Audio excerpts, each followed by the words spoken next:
choo, choo, choo. Am I on? Yeah, George.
Hello, hello. Is it working? Yes. Hello, everyone. A very, very warm welcome to all of you on this Transformation Tuesday. Maarten is sick, unfortunately, so I'm here for you together today with a very nice speaker, which I will introduce to you. But first, I'd like to take you on a little journey with the breath. This whole night will be about the breath, and we organize these evenings for both our community and also new people to get to know us a little bit. Spinoza, we organize transformational psychedelic retreats.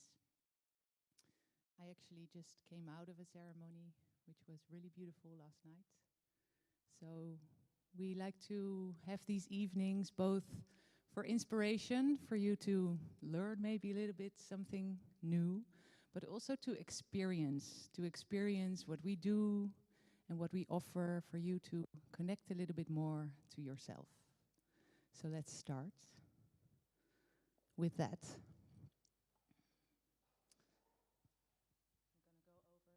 I'm going to go over to another microphone, or not, George? Yeah.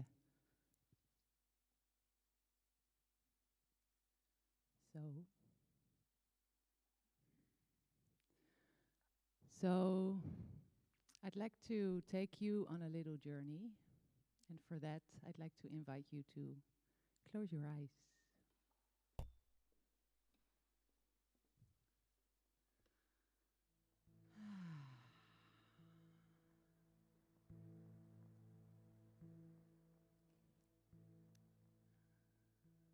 And first, let's just take a moment and a couple of nice deep breaths in through the nose, exhaling through the mouth. With every breath out, feeling this sense of arriving, landing in your seat.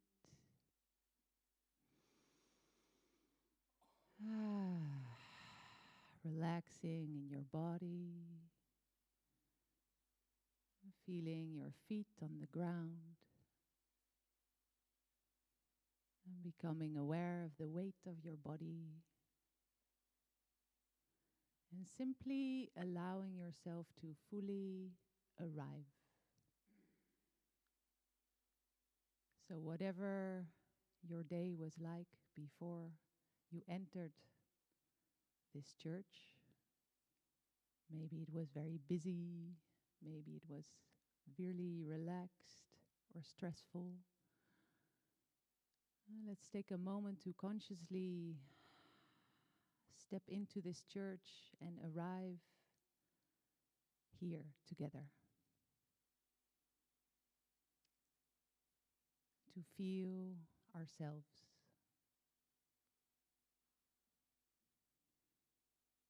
And to allow the mind to become a bit more quiet with every exhale.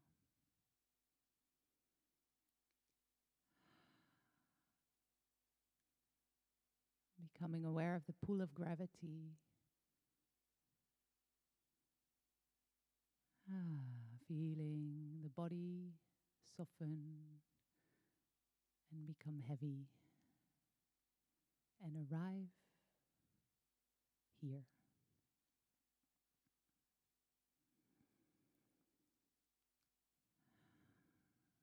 And just for a moment, feel your breath.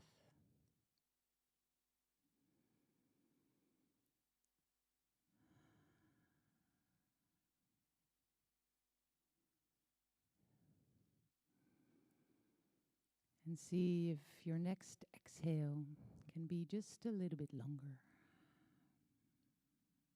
Breathing in and out through the nose.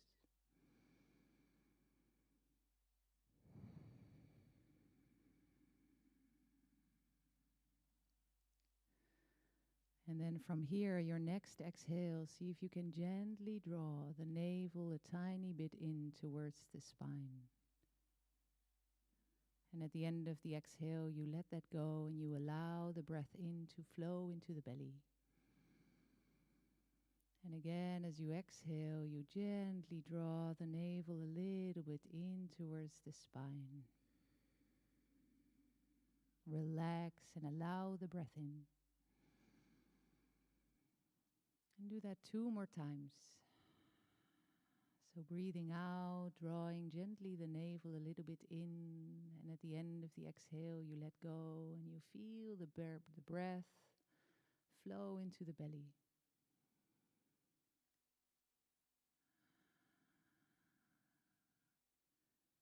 And then from here, we're transitioning, opening the mouth. We're going to invite a breath in and out through the mouth.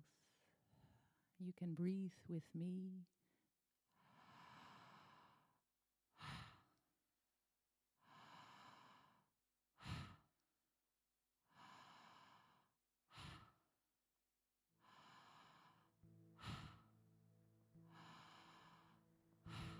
Beautiful. Giving yourself full permission to feel, keeping your own nice pace, nice deep smooth breath in,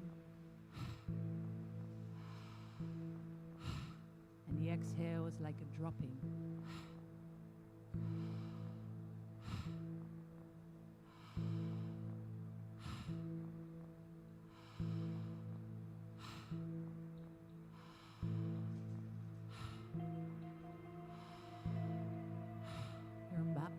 Mouth can become a little bit dry.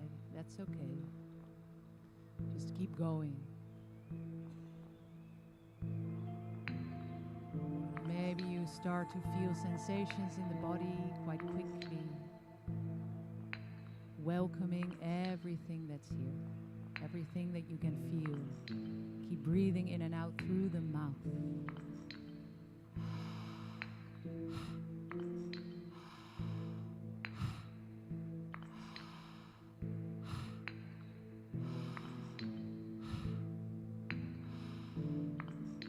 Beautiful. Keeping the shoulders nice and relaxed. Breathing in and out of the belly.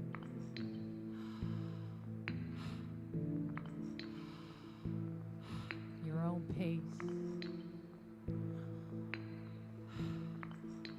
Expansion as you inhale. Relaxation as you exhale.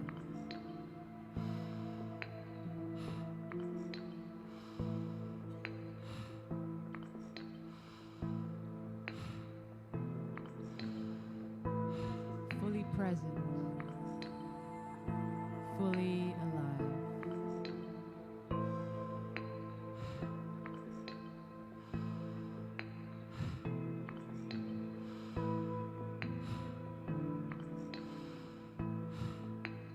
And maybe things start to come up, feelings, sensations.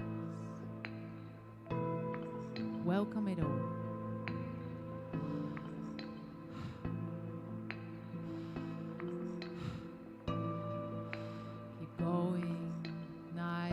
Expansive breath in, relaxing breath out, breathing deep into the belly.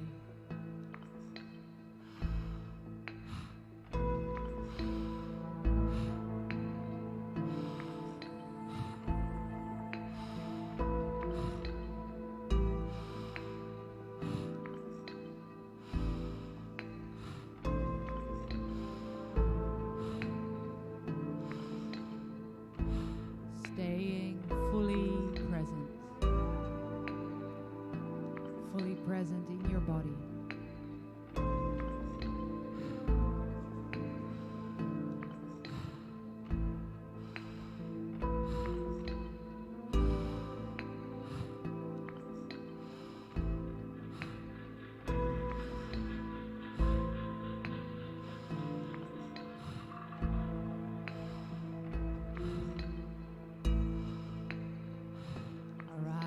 Take 10 more big breaths in and out through the mouth.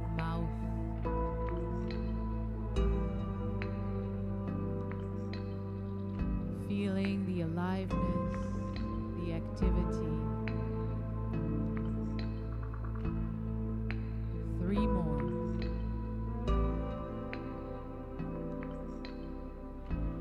And then slowly, relax, soften, melt, and feel. Just feel.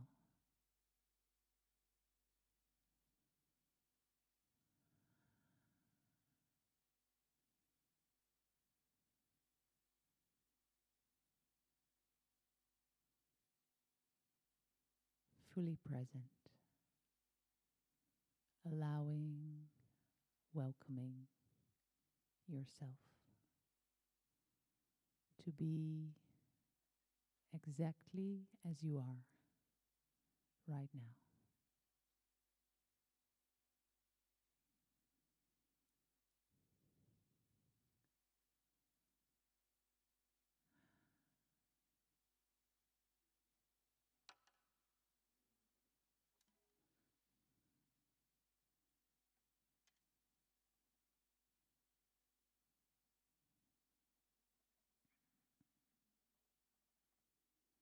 And as you slowly return to your natural breath, you can stay a little bit longer with your eyes closed. I will sing you a song and see if you can just receive it as a little ceremony.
Slowly, slowly.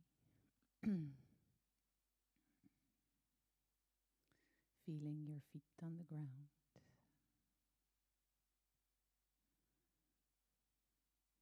Slowly, maybe when you feel ready, again, softly opening your eyes, softly gazing maybe in front of you on the ground until you feel ready to open up again.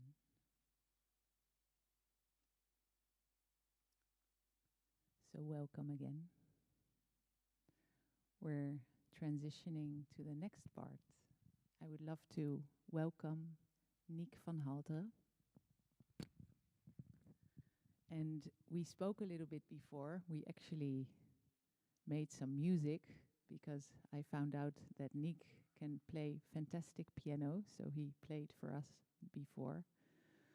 And Nick is going to take us on another beautiful journey with the breath. He told me that his mission is that people take full responsibility for their own happiness, and that he wants to play a role there. And he does that by taking people into nature. He does it by connecting people with their breath. And that's, I think, what we're going to do tonight as well. So a very warm welcome. Thank you. Enjoy. Wow. I think this is about the best introduction I've got. At least we don't need to slow down anymore, right? It even feels like disrupting the space, like disrupting the silence. So please reflect for a while. That nice silence we got just after that beautiful song.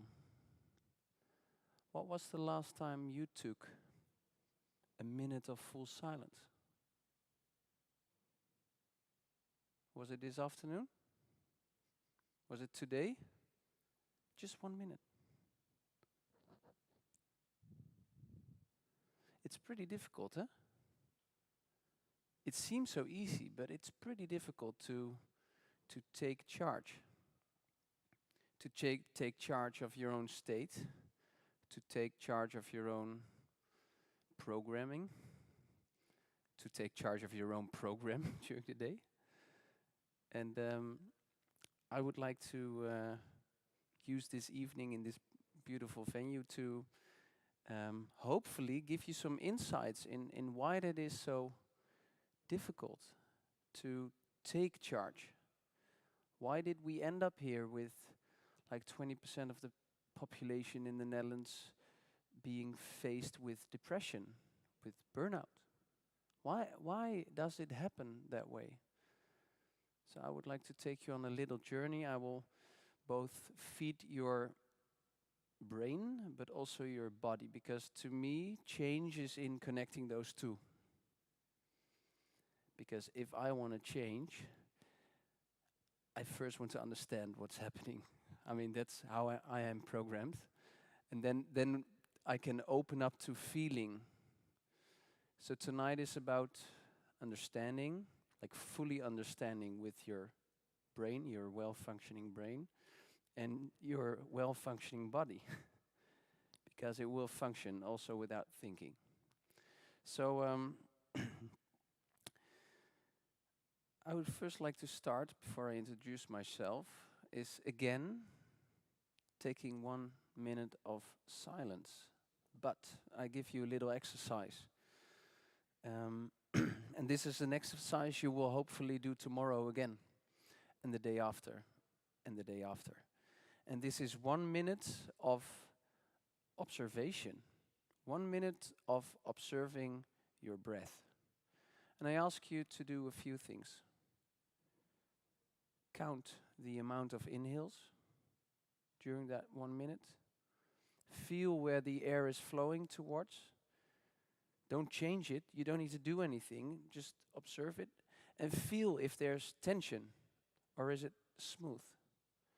Is it like a current or a wave rolling at the beach and pulling itself back without any force? Don't change anything, just observe. So I will get my timer. And I will count down from 3 to 0, and then we just start observing, right?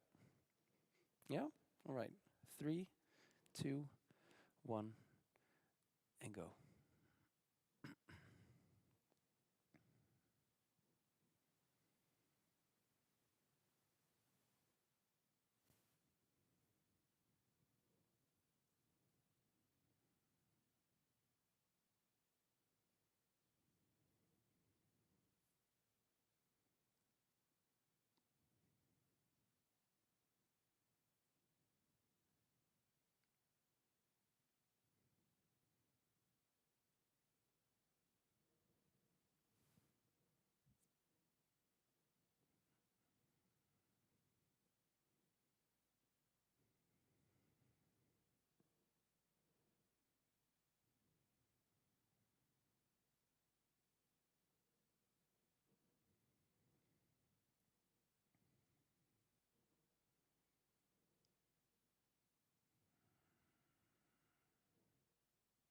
All right, and stop.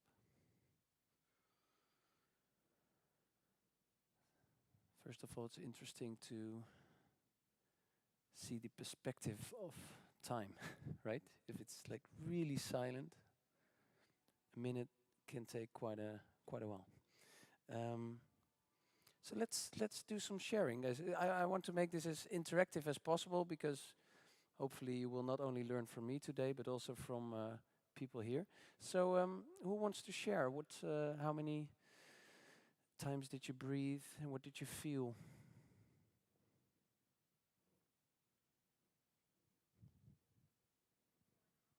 4.5, nice.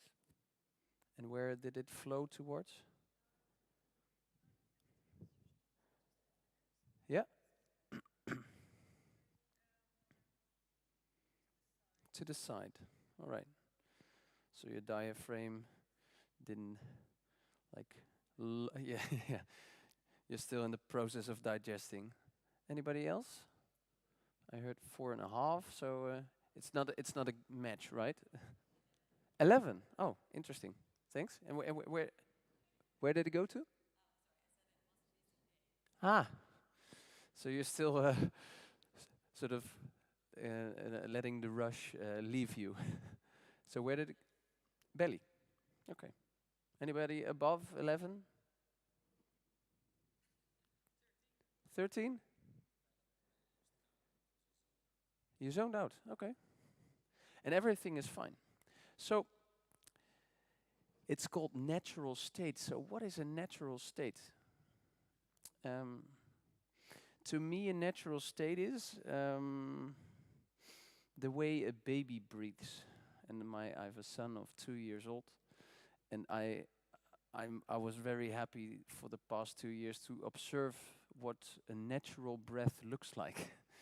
And then I work with grown-ups, and I see that there are some blockages sometimes. So like a baby, I mean, always breathes into the belly, like fully, like very natural, soft, without any blockages, without any force. And to me, a natural breath is the breath that helps us in the moment. And I will tonight guide you through certain sort of stages where you can go through and where you see your breath changing.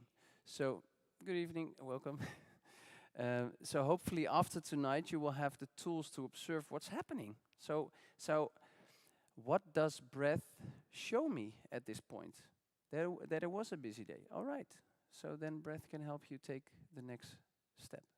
So 4 to 7 times breathing is sufficient to keep your body full of oxygen. Everything else is a signal of stress. Is stress a bad thing? No. I mean, I'm happy I have stress because else I won't get up in the mornings. So we need stress to, to just um, get through the day. I mean, that sounds pretty tough, but we need the stress to wake up in the morning and to get things done. But when is stress not needed?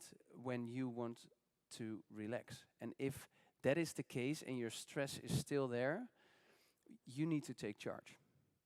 Because else, stress is taking charge of you. And that's, I think, what's happening with quite some people. So let me shortly introduce myself. So yeah, we go to your natural state. And and my goal is, and it's also already a little introduction. I've worked for 10 years in the corporate world, and I was I sort of put myself in the position where I see leaders as the big, strong people that take charge. And then at a certain point, I lost that shell. I lost my shell. Um, and it felt very vulnerable because my body just didn't do what I wanted anymore. Because I thought that my body had to serve me all the time. And all of a sudden, it stopped serving me because I was faced with hyperventilation, with being dizzy at certain points, like just out of the blue.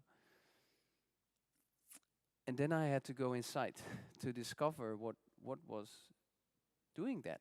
And that, I mean, that wasn't the external world forcing me to work hard, to run marathons and do an MBA. And it was me not willing to be vulnerable. So I decided this to make this my credo, like discover the leader within, because being a leader is not something external. It's something inside you, and it has nothing to do with being tough. Yeah, so I like to put people in ice baths. Why is that? Um, your shell will break, that's for sure. The only way you can deal with extreme cold is to fully surrender. And I like that. I like that. I had to really do this 1,000 times before I was able to surrender, because at first I was just fighting it. I could resist it for a little while. Just I was I was able to resist working hard for like 5, 6 years, and then all of a sudden I couldn't anymore. So I am now in a stage of my life where I really like to sort of surrender to you tonight and just see what happens.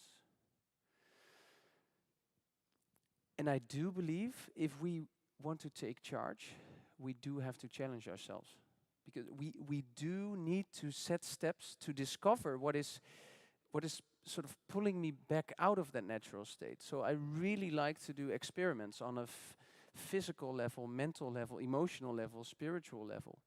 And that can be like water fasting for 5 days just to see how my body responds or how I mentally respond to not having food. I like to run a marathon untrained. I don't recommend doing it, but it's interesting to see when is my ego pulling me back? When is my control system taking charge? And what do I do then?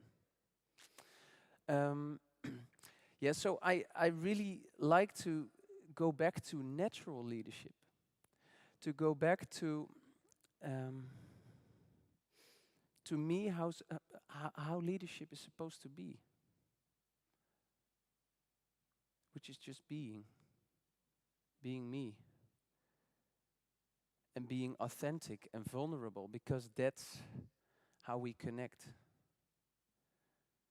So let's go back for just a few years, like let's go back for 1,000 years. So evolution doesn't go too fast, right? We don't change in 10 years. So I still have this programming inside me, this imprint, just the same like hunters and gatherers had. We do have it. We still have it. But there's one, not only one. There are many big differences with how I would have lived 1,000 years ago or how I live right now. Because back then I was surrounded by nature, confronted with natural challenges every year. I mean, in winter it's cold, really cold. There's not a lot of food, so we have to walk hours and hours to get just a little food. So why am I fasting? Because it's just natural. I mean, animals do fasting. I mean, they don't do intermittent fasting because that's a program. They just do because there's no food. In summer, there's an overload of food. There's a lot of sunlight, so sunlight is energy. So there's more energy. So we connected to the seasons and let the seasons guide us. I can tell you, I've been like really disconnected to the seasons. I mean, in my house it's always 20 degrees. If I want food, I can order pizza like 24 hours a day. If I want to brush my teeth, I only need to do this. I mean, I don't even have to move. Like,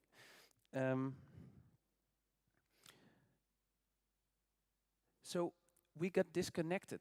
Physically, we don't have these challenges anymore. We have 100,000 kilometers of blood vessels in our bodies. With temperature differences, they either squeeze to keep the cold outside, or they open to release the warmth.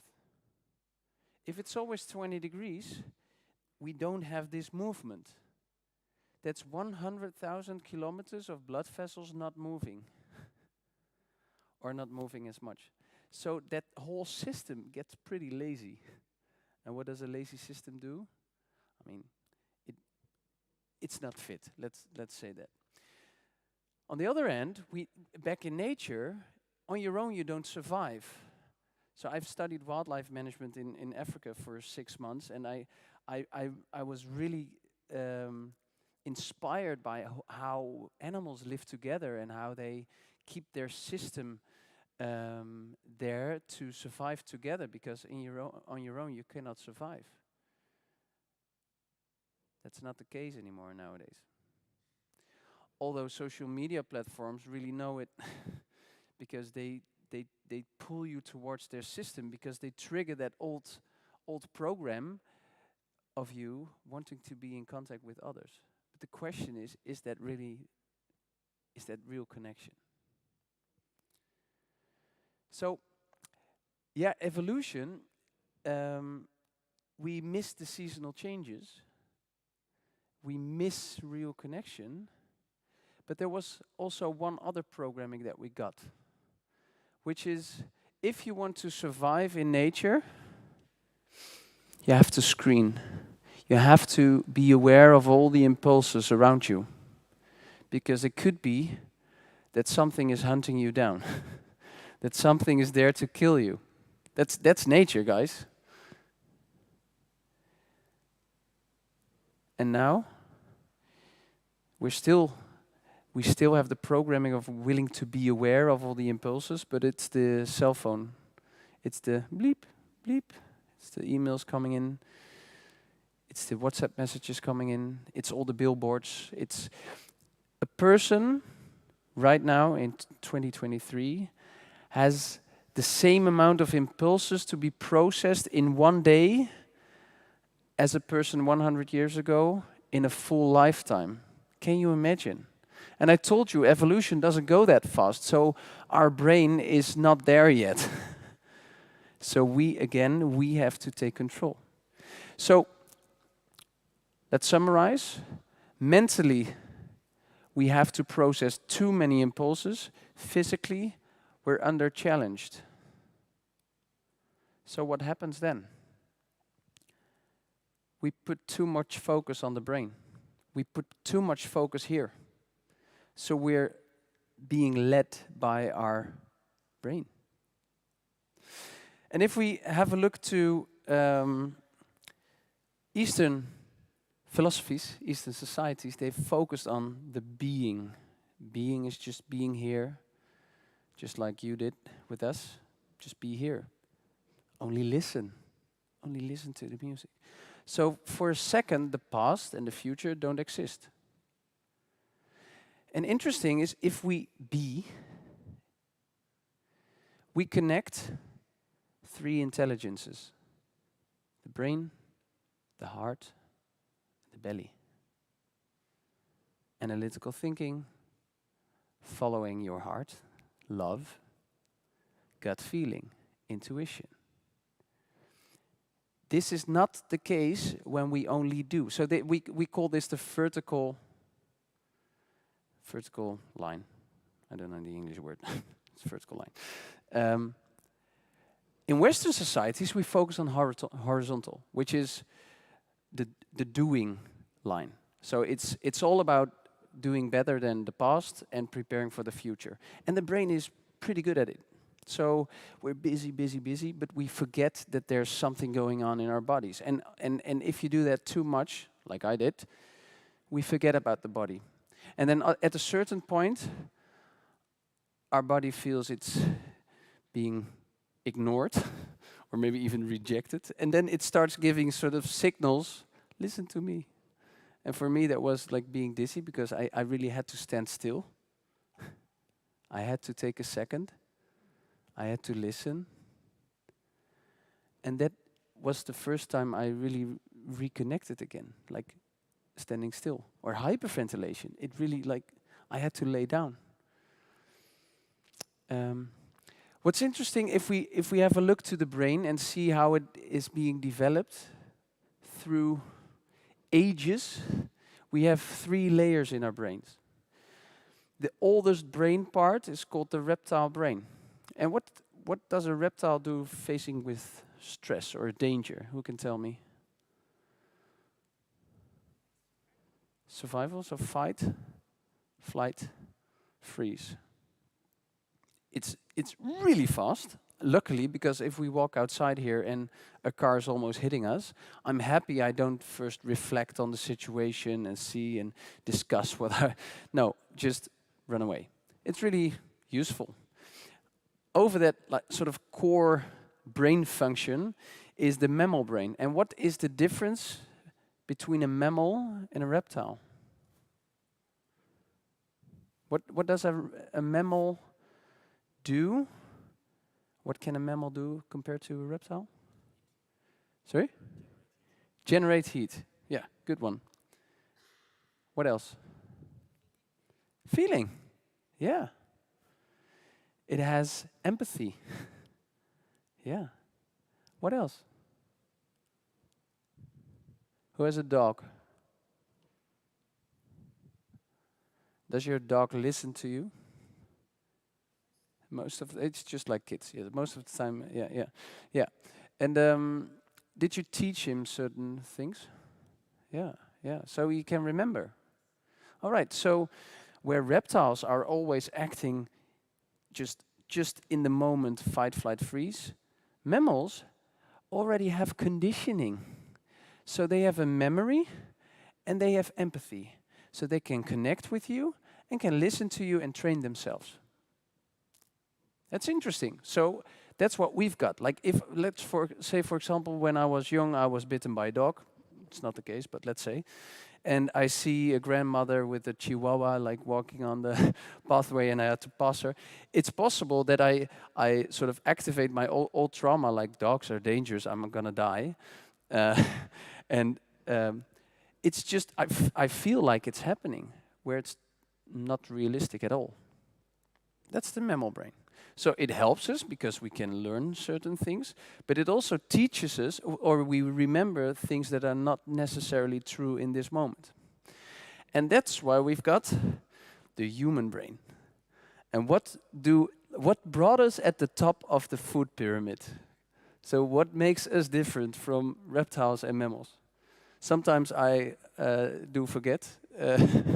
if I see humans interacting. But sorry. Yeah, yeah. I mean, mammals can communicate, but we are more. Yeah. Imagination. Yeah. What else? Awareness, consciousness. So while talking to you, I can be conscious, I can be aware of the fact that I'm talking to you. And that brings me one huge asset, which is reflection. I can change behavior. I can, with that human brain, overrule those older systems. So, when I put people in ice baths, first thing, fight, flight, or freeze. That's happening.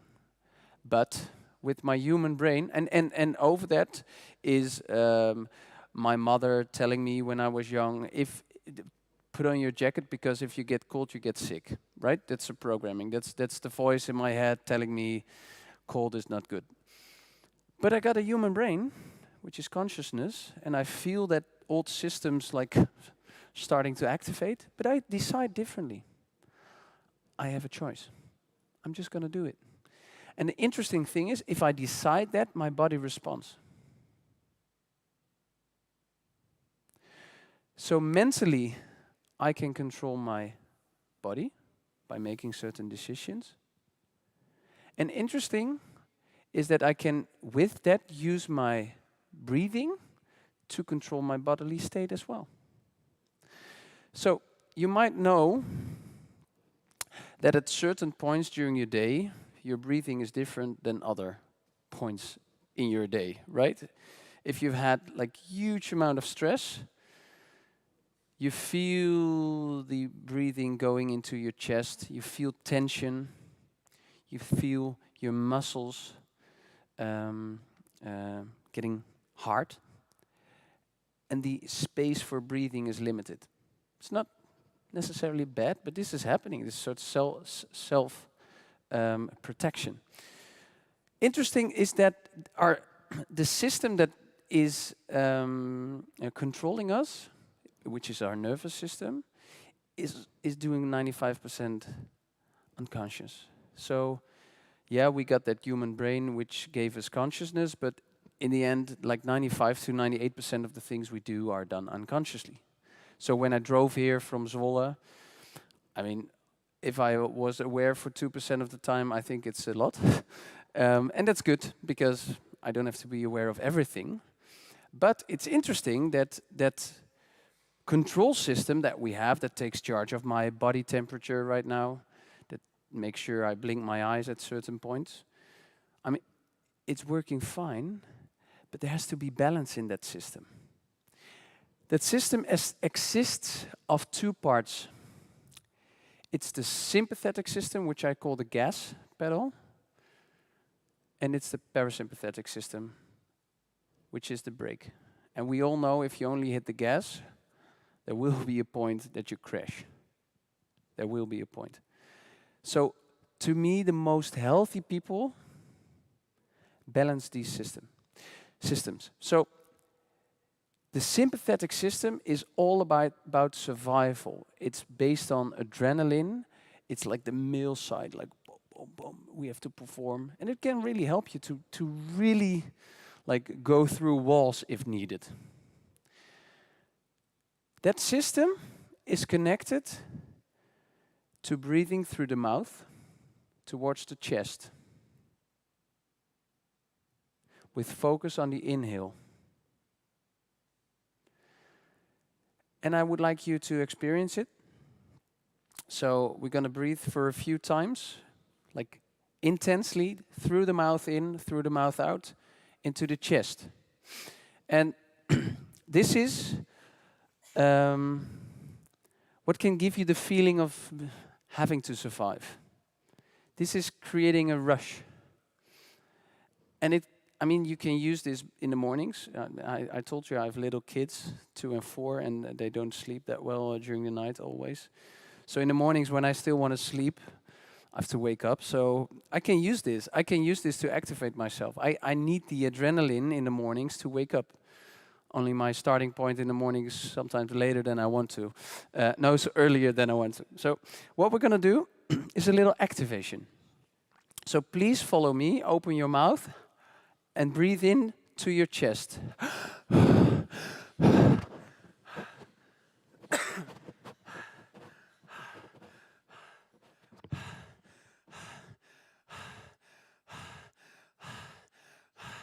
Move your shoulders. Shoulders to the back. 5, 4, 3, 2, 1. Stop. And you may close your eyes. And for a little while, observe what this little activation did.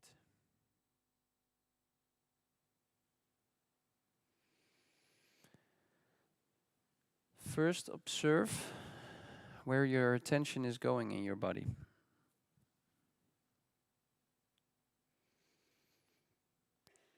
Then observe your heart rate.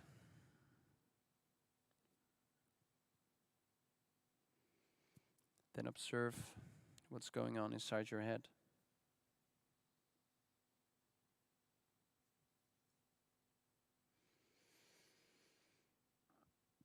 Then you may open your eyes. Is there somebody that wants to share? What did you observe?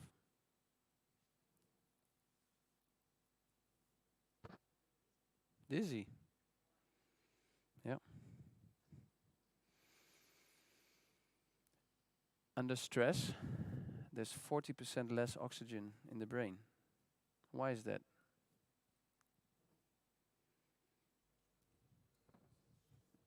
Yeah. So if we prepare to fight or to run really fast, where do you need the oxygen? Not in your human brain, right? You don't have to be like extremely conscious of the of the moment. You don't have to be really analytical at that point. So stress pulls the oxygen out of your brain. So what happens if you're like really stressed sitting behind a computer? We lose creativity, we lose consciousness, not really like out of consciousness, but we lose our reflective side, we lose empathy, we lose a lot of good things that in fact belong to human beings in a natural state. So we become the dumber version of ourselves. That's what's happening. So that's why we need the other side. We need the break sometimes. And the break is all about relaxation, detoxing. It's more the female side. And how do we do that? It's breathing in through the nose towards the belly. So if you're stressed, the only thing you need to do is breathe through the nose towards your belly. So that's what we're going to do for just a few times. We breathe in for 4 seconds. And a long exhale. And squeeze your lips, because then you can sort of take charge of the length of the exhale. So breathe in for 4 seconds. And then a long exhale. And make it as long as possible. Take your own time.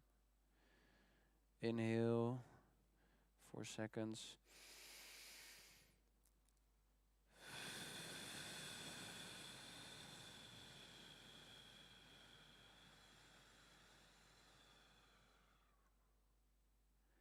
And the longer you exhale, the more you slow yourself down.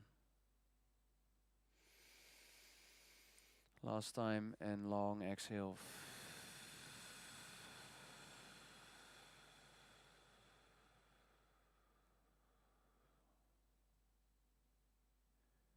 Who wants to share? What do you feel?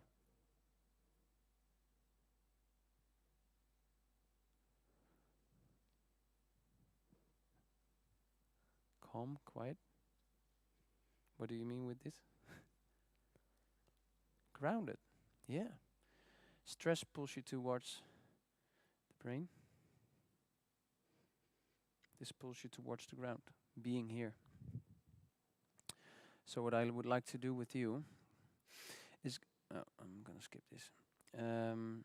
What I would like to do with you is taking you through stages from the most groundedness you can experience, like fully, like being in surrender mode, being fully aware, just where we were when we were listening to Janneke. And I will take you up towards a zone that's not really a nice zone. You don't want to be in there for a longer period, but I'm going to take you there for a short while to have you experience all the steps between being here, fully aware, and feeling panic. And it's important to know these steps, because if you know it, if you know the symptoms, if you know the signals that it gives, you can act with it. But you can also see it with others. It gives you also a really nice responsibility to do a check with others. And in this way, we can really help each other. Because I had to be told that I was too stressed. Sometimes still when I go home. My girlfriend knows my signals, and it's important to do the check with others. So the lower zone is the parasympathetic state. It's social engagement. This is the only zone where we really connect with others and ourselves. It's the only zone where we have empathy. So I do this with a lot of leaders. And I do breathing exercises with them, and they breathe 25, 30 times a minute, and they say, no, I'm fully relaxed, and I'm there to facilitate my teams. And then I'm wondering if you're not in fight or flight mode, because the only way you really want to facilitate others is when you have social engagement, when you are in parasympathetic state. It's impossible to be in a survival mode and at the same time taking care of others. Impossible. It's not our imprint. So we have to train ourselves staying there when there's stress. So how does somebody look when he's there, he or she? It's like low muscle tension, breathing through the nose, into the belly, color in the face, loose cheeks, twinkling eyes. That's how you can see if somebody's there. What do you experience yourself? It's a low heart rate, low blood pressure, interest in others, being curious, but also being vulnerable, just being here. Just not thinking about how you can do better, what you did wrong yesterday. No, just being here. And at a certain point from this stage, we need to do something, right? I mean, we have to go to work, I have to take my children to school, so there will be a point of activation. And from this point into activation is what we call a flow state. And that's the exact middle between sympathetic and parasympathetic state. That's like a nice balance between activation and relaxation. And there's flow is sort of certain bubble of timelessness, as you can experience it. And at a certain point, you will be pulled out of that flow state. And that's mostly a frustration. You're relaxed, you want to go to work, and then all of a sudden there's a traffic jam, and it makes you come late at your first appointment. There's frustration. It pulls you out of flow state into fight mode. Fight mode does this, from relaxed to muscle tension, breathing in the chest, one focus. I want to fight my opponent, or I will fight what's bothering me. And what's bothering you can be a shitload of work to be done. I'm going to fight it. I'm going to work over hours. I mean, that's what can happen. But with this comes tunnel vision and less oxygen in the brain. At a certain point in nature, when I'm being attacked by a lion, for example, first response could be willing to fight. It's, it's not happening, right? I'm not gonna win. So I'd rather run. So I get into flight mode. And flight mode is the first thing is happening when you get doubt. So to me, what happened, I was working long hours. I was running a marathon. I was doing too much. So I was always stretching myself. And at a certain point, my body was giving symptoms. And I was thinking, can I do this? First time, first thought. Am I able to hold on to this? No, I was not. I got into flight mode. Hyperventilation came. What is hyperventilation? It's breathing like you have to run away, right? You really want to step out of this situation. So from fight mode, we go into flight mode. Shoulders to the front, eyes all over the place, finding a way out. That's what's happening. What happens if you cannot find a way out? What happens if you cannot fight the lion, if you cannot run away from the lion? The only way to survive is act like being dead. That's freeze. And freeze starts with apathy, dissociation, depression, burnout, suicide. And I do not want people to get there. I want them to be aware of what's happening. Here, you're not aware. You're gone. So if I put people in ice baths, some people do like this. I'm gonna stay for 2 minutes. Other people, they just jump out. And other people that are in freeze mode, they just act like no color in the face, really low heart rate, really low blood pressure, no movement, and like grayish, being grayish, hollow eyes. They do not want to connect. Because connecting means connecting to the body, feeling the pain. And that's what they don't want. So with breathing, we can get ourselves back. And I'm not going to put you into freeze mode, but I will get you into flight mode and back. So what I would like you to experience is what happens if I regulate my breath up and up and up and up. And I feel like, first of all, I'm really relaxed and I'm going in fight mode. I feel tension in my body. I feel myself like pumping up. And then I feel that I'm losing control. What do? Do I stop or do I surrender to it? I invite you to, for a moment, surrender to it and experience what's happening then. And then we stay there for just a little while and then we go back. And then you may experience deep relaxation again.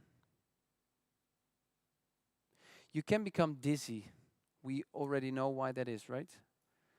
Because there's not much oxygen going to the brain if we breathe in like pretty hard. So it's logical. It's not there's nothing going on. I mean, it's not a bad thing. So for just a little while, I would like you to surrender to it. And then we go back. The only reason not to do this is if you have epileptic attacks, because then this might trigger it, or if you're like fully pregnant. So then I would like to ask you to stop at 50%. So I have these percentages there. So we start with 0 intensity, which is like breathe as little as possible, and then 100% is like extremely deep. So I would like you to close your eyes, put both feet on the ground, sit up straight, and then first you may put your hand just below your belly button and breathe in 3 times through the nose and take a sigh of relief. Deep in.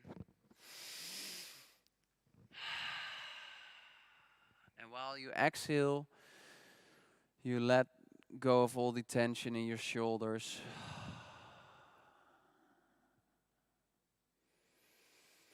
And then you may start breathing just less and less. You inhale through the nose, exhale through the nose.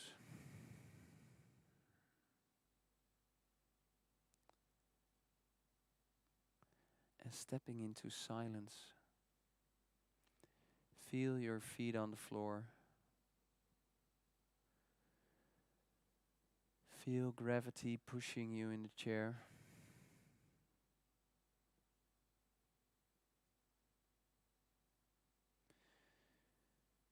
Your senses are activated. So smell what you smell.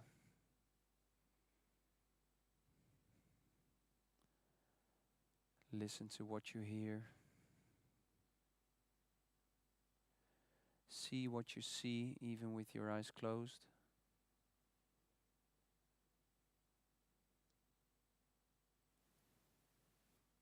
And feel. Feel the temperature outside of your body.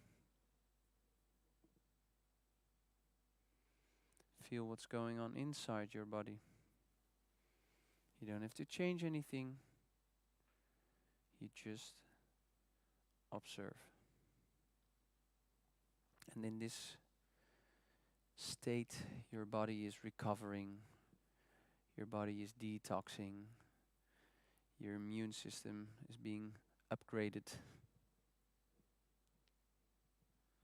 All the toxins are being released.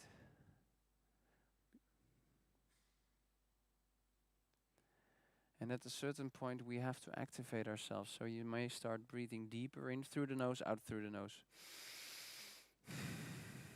So a full belly of breath.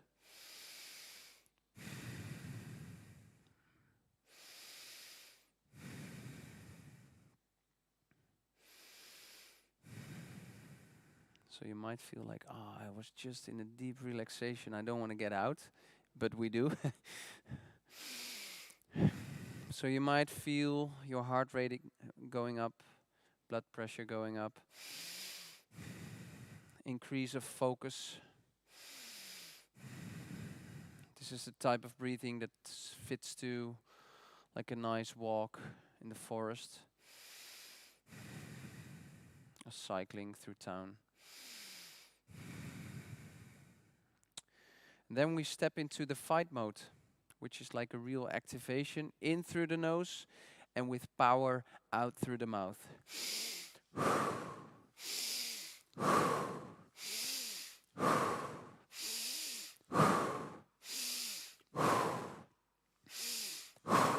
So this is real activation, but we're still in control. When we still focus on the exhale, we are in control. And you might start feeling dizzy. That's okay.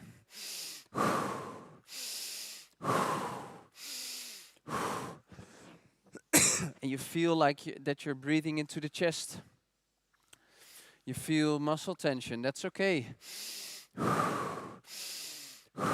And we go one step up. We go into flight mode, breathing in through the mouth, out through the mouth.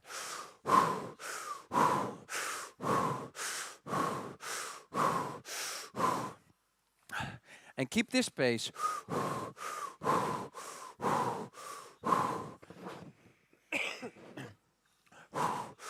When you start feeling dizzy, you might feel like you're losing control, but you surrender to it. And everything that pops up is okay. So you might feel emotions. That's fine. Let it flow. And we go up one last step. We go into freeze mode, towards freeze mode, panic mode. Move your shoulders. 10, 9, 8, 7, 6, 5. Keep up the pace. 4, 3, 2, 1. And let go. Go back into flight mode. Go back to fight mode. In through the nose, out through the mouth. Long exhale and slow yourself down. Take a sigh of relief.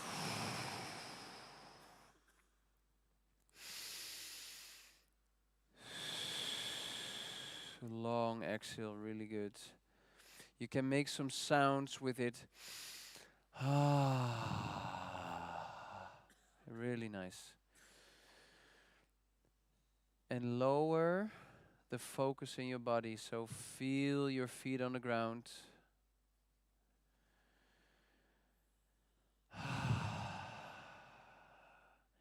And this is the point where you take charge. You breathe in through the nose, long exhale. If you're still breathing in through the mouth, it is your control system being active. Long exhale. Slow yourself down. You take charge. And sink into the relaxation. Sink into the deepness of your body. Reconnect with your body. Feel gravity pushing you in the chair. Feel your feet on the ground. And feel what comes up. It may be emotions. It may be visual. It may be extreme tiredness. Just be aware.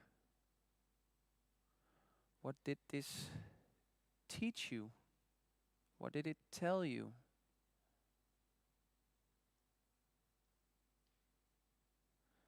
What does it tell you about who you are?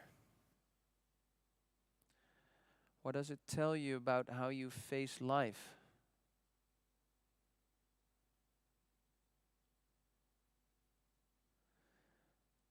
What does it tell you about how you deal with stress?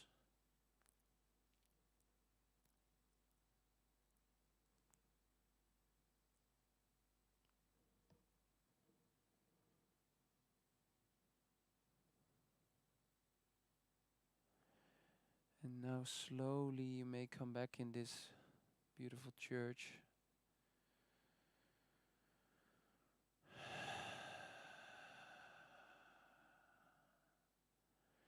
You might even feel what happened here.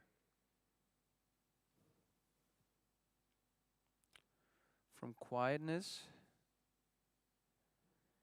into high tension.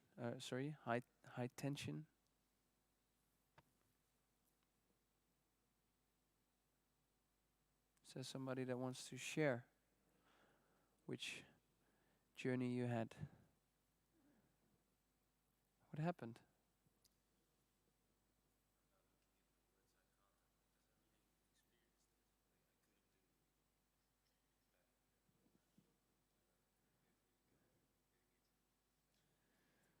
Okay.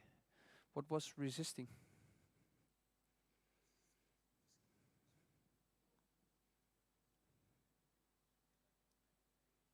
Okay.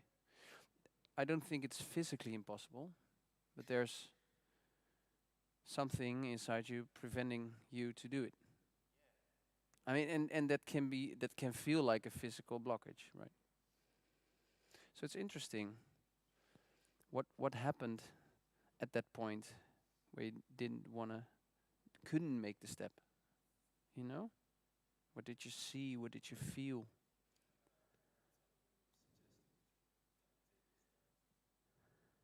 Ah, was it connected to a memory?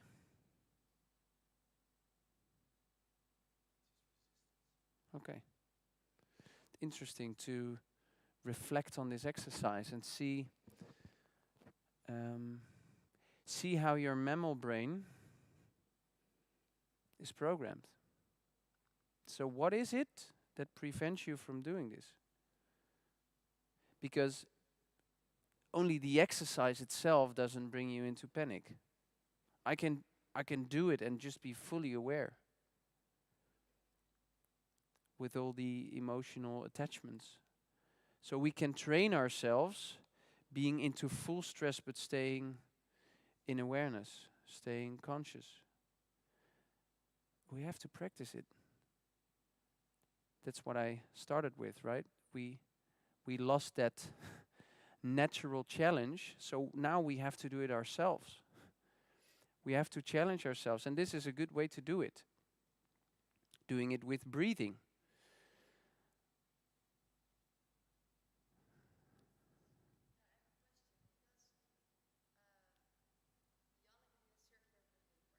Yeah? Yeah? Yeah.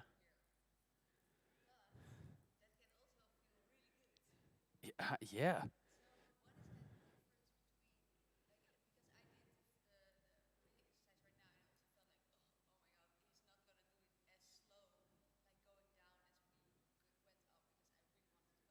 Yeah.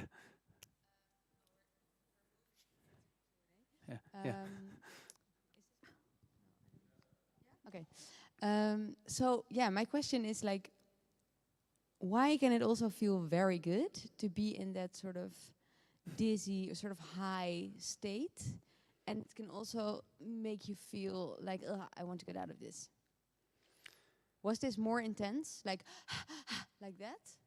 What do you mean? Was this more Yeah, intense? then what Janneke did, for example, with the circular breathing, you're also giving yourself an oxygen overload, which does things in the body. No. Hmm. Breathing really intense is not giving you an oxygen overload. That's the difference, maybe. Because what Janneke did, breathing 2 times in and one second out, Yeah. that is raising the oxygen levels in your body, and you feel the tingling sensations and everything, right? So what's really interesting to know, hyperventilation, why do I get panic from hyperventilation? Because I have a lack of oxygen. Because my body cannot process the oxygen, because CO2 opens your blood vessels and oxygen closes your blood vessels. So if I start breathing like really intense, I pump a lot of oxygen into my lungs, my system closes, and with that, the oxygen cannot flow to my arms, to my legs, to my brain. So what happens then? I signal that there's no oxygen. So what do? I start breathing faster. So that's sort of the fuck up in our system. So that's why we have people breathing into little bags or through straws, because that helps to raise CO2. And if CO2 is increased, our vessels open and the oxygen can flow through. So yeah, we're increasing the amount, the volume of air, and with that, we intensify ourselves, we increase the amount of oxygen we inhale, but with that, our system closes. But because our system goes into survival mode, you might have felt it, that all your blood vessels are closed, and you feel those cold, sweaty hands. That's because our system closes down all the blood vessels and pumps it into your chest, because this is where the vital organs are. This is what we need to survive. Why is it good to train that? Because you train your vessels. It's really good to train contraction and then release.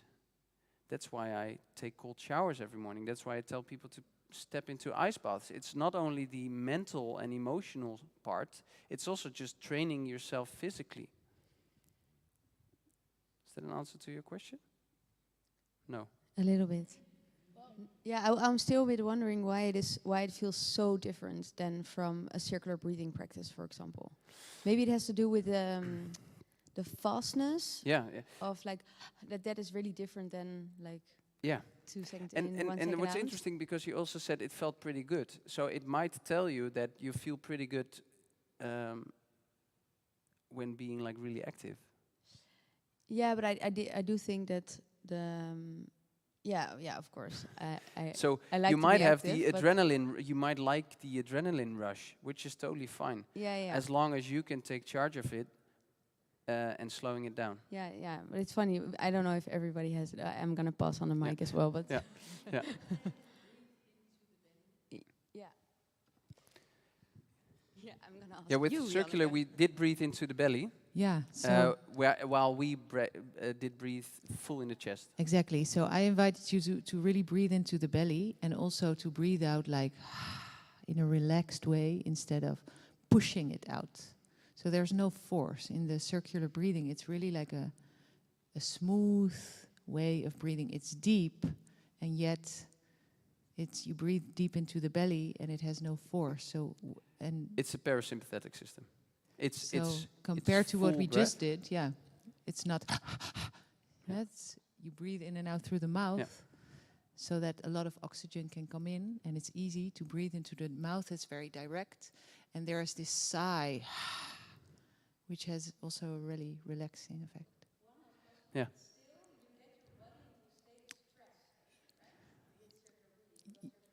Yeah, but in a very different way Yeah. than we just did. Yeah. Yeah.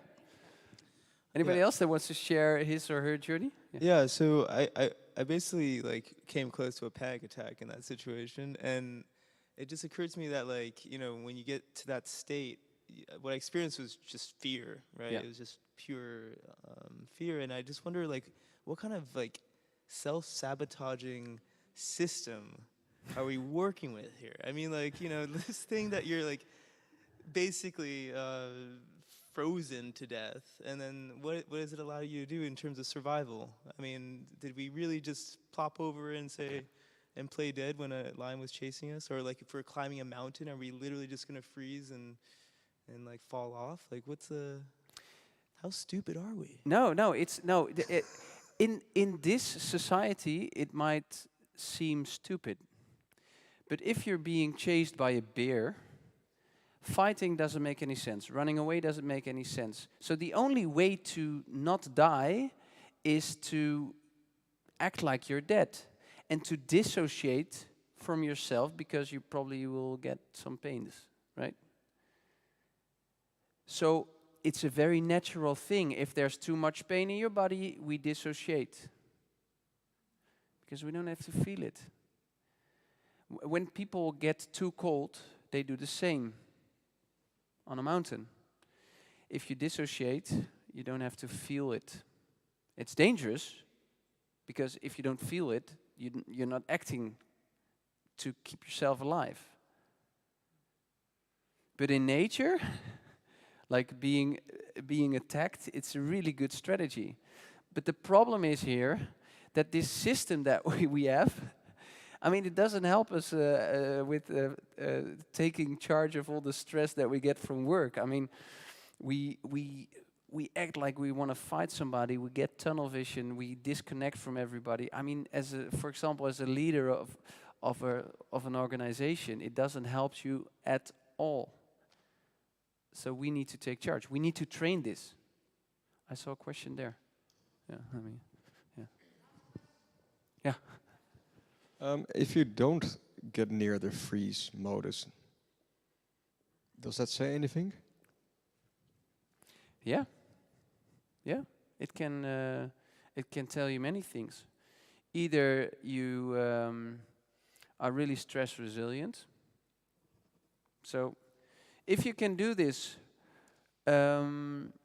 without feeling that you are stepping into fight or flight or freeze mode, it can tell you that you can be resilient in this moment. You can stay aware. You can keep your consciousness under all circumstances. It's a really nice thing.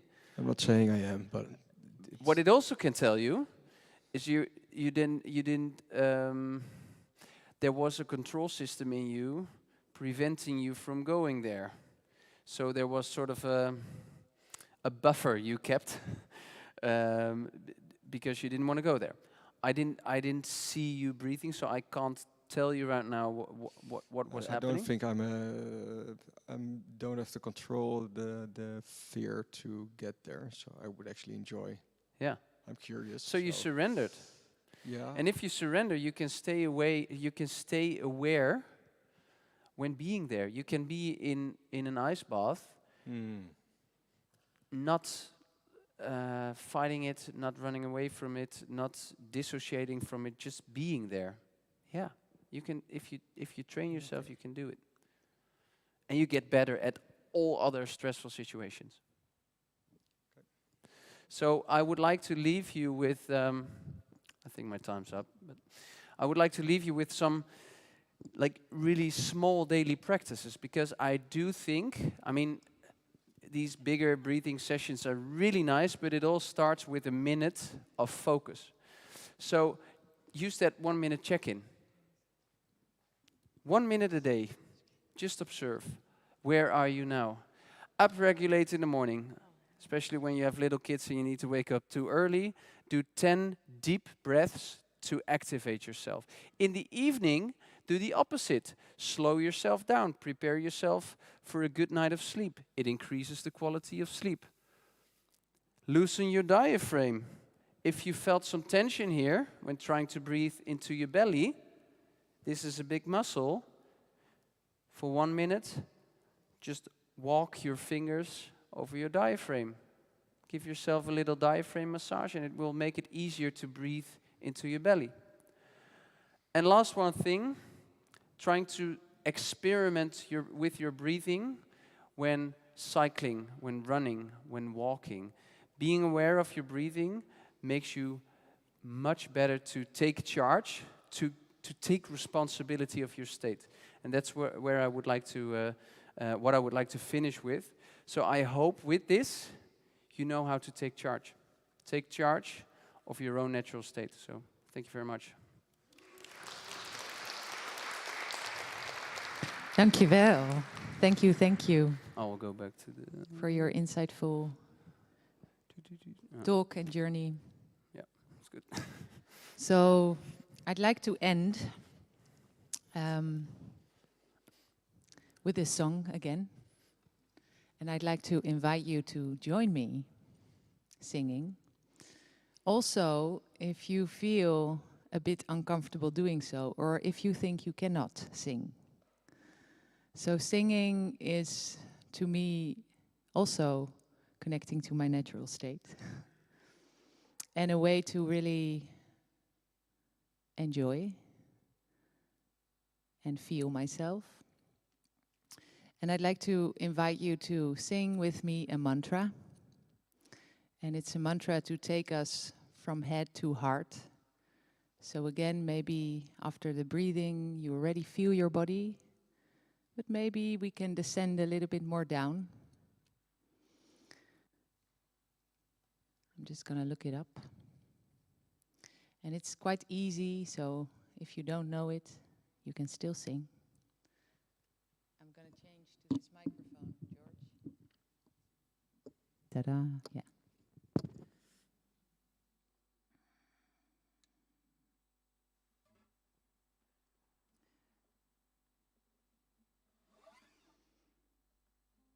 The lyrics are Jaya, Sita, Rama. That's it.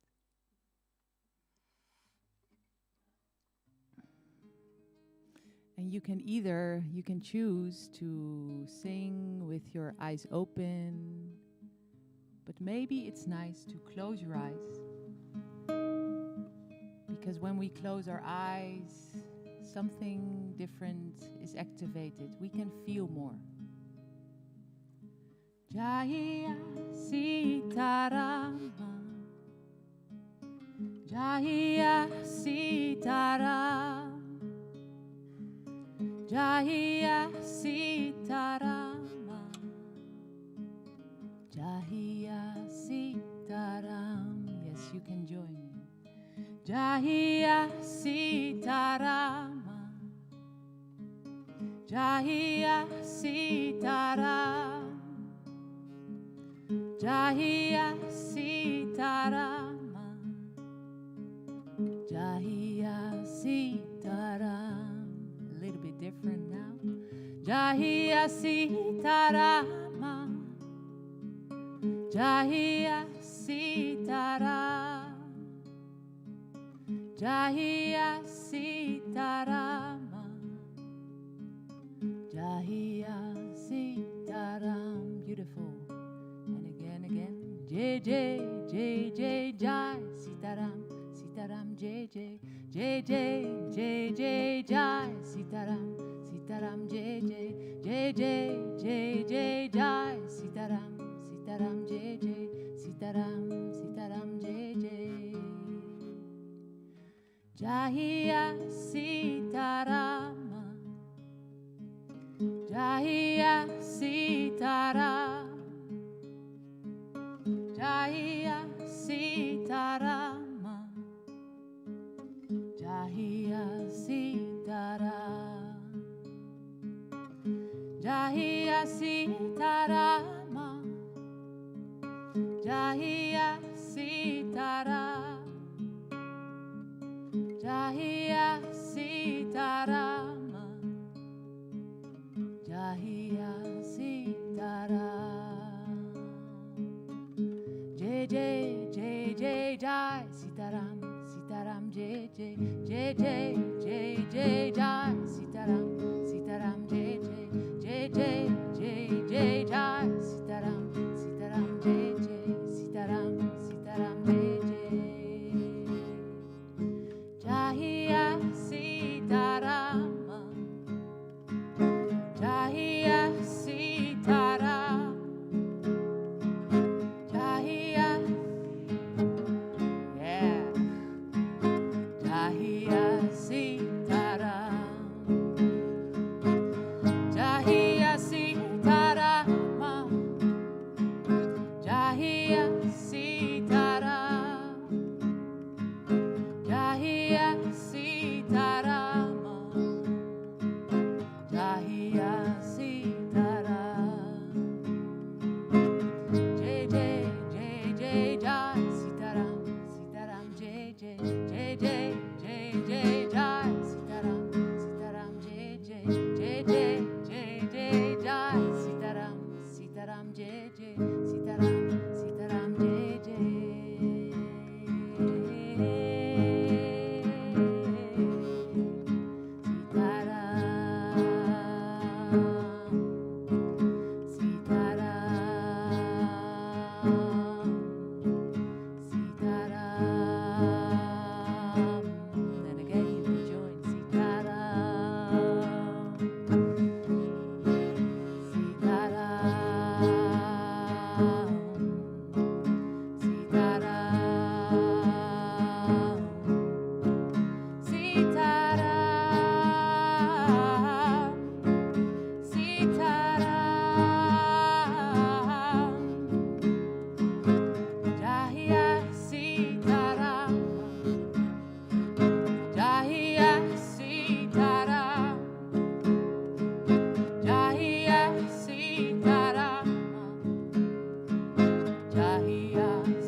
Jaya Sitaram,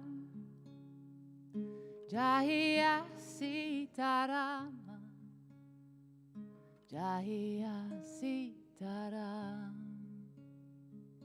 Jaya Sitarama, Jaya Sitaram, Jaya Sitarama, Jaya Sitaram, Sitaram, Sitaram, Sitaram, Sitaram.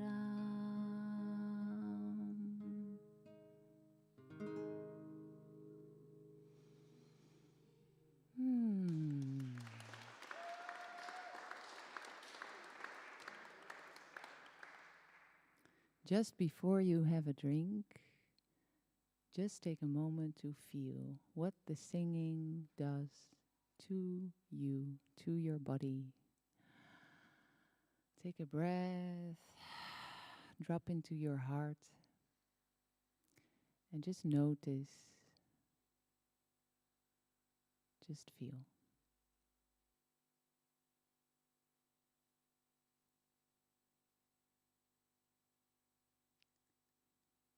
Thank you so much for being with us.